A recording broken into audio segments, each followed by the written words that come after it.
What is the cruelest way someone has tried to change you? My husband sent his daughter away for looking like me, but I couldn't understand because when I first met my husband, he loved how I looked. He practically used to drool over me, and even introduced me as his supermodel wife to his friends. So when he wanted me to meet his daughter so she could have a strong woman to look up to, I agreed. It was a moment I had been waiting for since the first day we met, and I was honored to have the opportunity to have a place in her life. Plus, Nicole was a ball of light, the type to brighten any room she walked into and put a smile on everyone's faces. I instantly loved her, and I knew I had gained her approval when we were getting ready for dinner and she let me borrow her lip gloss.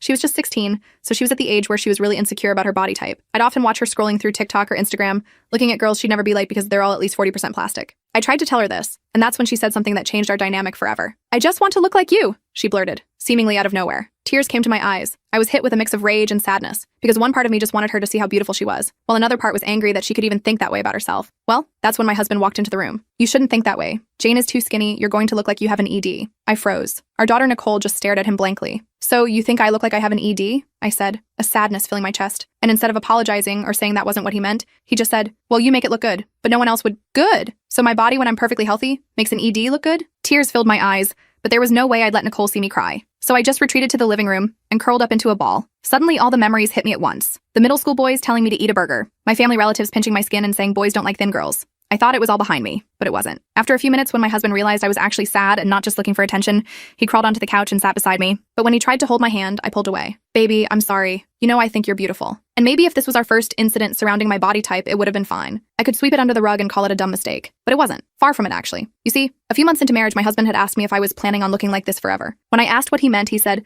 "Well, you know, don't you want to look a little fuller for my sake?" We then proceeded to have an hour-long conversation about how I was an investment. But if I don't start gaining weight, then it would make me a low return. But in my culture, divorce is basically equated to unaliving. So even as he made me lie awake at night, wondering why my own husband didn't find me attractive, I stayed. And after a few days, he came back apologizing. Apparently, he talked to a therapist who told him he was projecting his beliefs of not being good enough. I forgave him because I never expected it to happen again. But now it was happening again, right in front of our daughter. I finished the conversation by telling him that I wasn't changing my body for him, that he could either accept that and see a therapist again, or we're divorcing. I know that surprised him, because I'm usually pretty open to anything my husband wants. But this was a strong no. By the end of the day, he still didn't have an answer for me. So I went to stay with my dad. Honestly, I didn't even want to tell him what happened, because I knew he'd be livid. But even with the help of white wine and dumb Adam Sandler movies, I still couldn't stop myself from crying. He literally thought my husband was abusing me, so I had to tell him the truth. "What the actual F?" he yelled, echoing off the walls. He was seconds away from grabbing his rifle and hopping into the car. I had to pull his arms down back to the couch. "My love, I'm proud of you for not running straight to divorce. But if a man can't love you for who you are, then—" "No!" I interrupted him. I don't know why I was so stubborn about staying with someone who was so obviously a walking red flag,